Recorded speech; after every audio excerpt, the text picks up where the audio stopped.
Friday evening, when we leave Shabbat, we will immediately enter Pesach.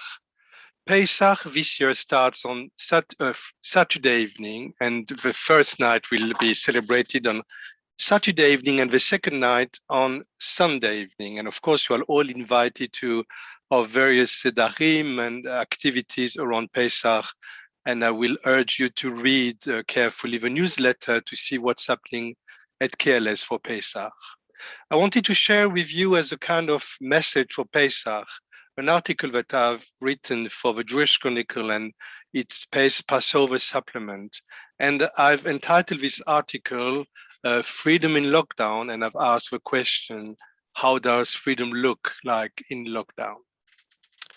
There is something utterly comforting in the endless cycle of Shabbats and festivals. As you know, there is not much certainty in our lives, but the succession of days and nights, weeks and months, Shabbats and festivals anchors us in life and time. We change, but their fundamental meaning doesn't. And that is beautifully captured by the Shehecheyanu blessing that we say when we start something new. Blessed are you, eternal our God, you have granted us life, sustained us, and empowered us to reach this moment. Our community life under COVID has been disrupted to a point that very few in our countries have known since the end of the last war. And yet, our communities have shown great strength and resilience. Much has been written already about the effects of COVID on society and our world and our mental health.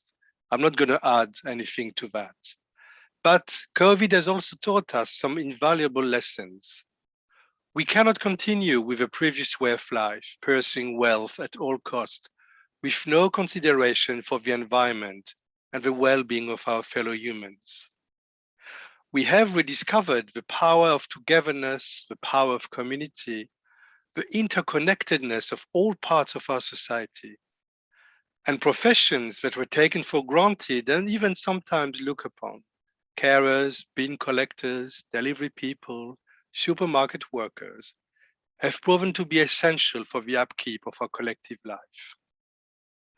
When we reach Pesach this year, we will have covered a full yearly cycle of Jewish festivals. We have experienced them with many external limitations, but their deeper meaning became more accessible than ever precisely because of these limitations. We were all affected by restrictions on our freedom. And remember, last year, Pesach occurred just a few weeks after the first lockdown was announced. In progressive Jewish communities, rabbis and lay leaders responded swiftly to the situation by creating an online space for Seder. And in more traditional communities, rabbis and lay leaders found creative ways to celebrate the Festival of Freedom. All Jews all over the world felt that this night was very different from all other nights indeed.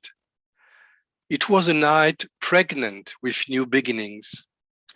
We discovered anew the inner freedom that is part of a Seder, from slavery to liberation, from the narrow places in Egypt to the open spaces of Sinai.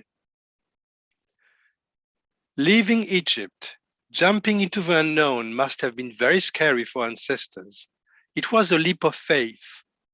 Faith in the word of one man, Moses, and faith in the word of the God of Israel to set everything in motion to find our own truth. This liberating and transformative process was only possible because they were a community. They were a community and they acted as one. So have we also reminded ourselves this past year. We are a community and we are acting as one. A complete cycle later, the spirit is quite different.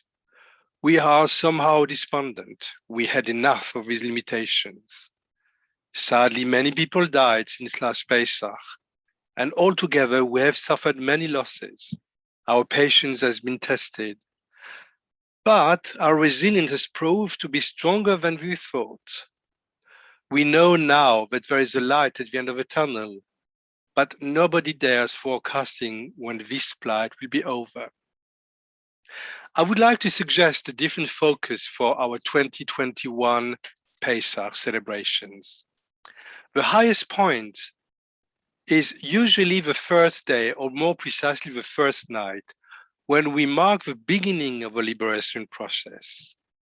The last day, the seventh day of Pesach in a progressive synagogue and 8 days of Pesach in a traditional synagogue, the last day commemorates the crossing of the Sea of Reeds, the ultimate step of redemption, when our ancestors put their feet on the other side of the sea and began the process of becoming a great nation. It was not an easy process, and it's still not an easy process because it continues. But it feels like now, after 1 year, we have crossed the sea and we are almost ready to build the new post-COVID world. We have moved far away from last year and we are ready to begin our new journey. So I wish you all Chag Pesach Sameach. Have a lovely and meaningful celebration of our Festival of Freedom, and I'll see you all on Shabbat.